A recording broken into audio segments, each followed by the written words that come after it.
আমি আমার ছাত্রকে বলবো দমিও না। আমি যদি এক শিক্ষক বলতে পারি তোমরা থামবা না, বাংলাদেশে যদি 12-13 হাজার বা আমি আরো যদি সংখ্যা বেশি বলি শিক্ষকদের, সব শিক্ষক যদি বলে আমার ছাত্ররা দমবে না, কেন দমবে তারা? এত রক্ত ঝরলো কি দমানোর জন্য? আমি ইভেন আজকে বাসা থেকে বের হওয়ার সময় আমার বাসার সবাই আমাকে বলে দিচ্ছে ফোনের সব কিছু ব্ল্যাঙ্ক করে যাও, ফোন চেক হইতে পারে।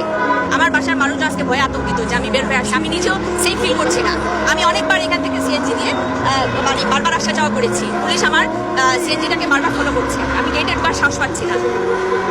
এই যদি সিচুয়েশন হয়, এই বাংলাদেশ তো আমার না। পুরো অচেনা মনে হলো আজকে, অনেকদিন পর বাসা থেকে বের হয়েছি, খুব অচেনা মনে হচ্ছে।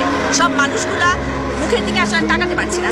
আমি আইন শৃঙ্খলা বাহিনীর সদস্যদেরকে বলবো, ভাই আপনারা একটু চিন্তা করেন, আপনারা তো কেউ না কেউ বাচ্চারা আছে বাসায়। এই যে আমি নির্বিচারে গুলি চালাচ্ছি, কি অপরাধ তার? সে তো কোনো অপরাধ করে নাই, কোনো অস্ত্র নিয়ে নামে নাই সে। কালকে ইভেন আপনারা দেখেছে যে একটা লাঠিও তার হাতে ছিল না, স্টুডেন্টের হাতে, কিন্তু পিছনে তাদেরকে টিয়ার শেল মারা হলো। অপরাধটা কি?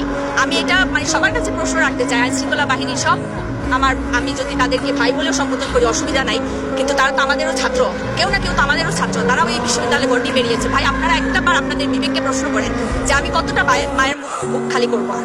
এই যে ছোট ছোট বাচ্চাগুলা চোখের মধ্যে গুলি ঢুকে সে মরে গেল, সে তো কোনো অপরাধ করে নাই, সে তো বাসার বাইরেও ছিল না। আমি আর কিভাবে আমার বাচ্চাকে প্রোটেকশন দিব? আমি বাসার ভিতরে যদি আমি তাকে সেফ রাখতে চাই পারি না, ছাদে গেল সে গুলি খেয়ে মরে গেল, মানে এটা কি হচ্ছে আসলে? তাই আসলে এককভাবে কারণ না।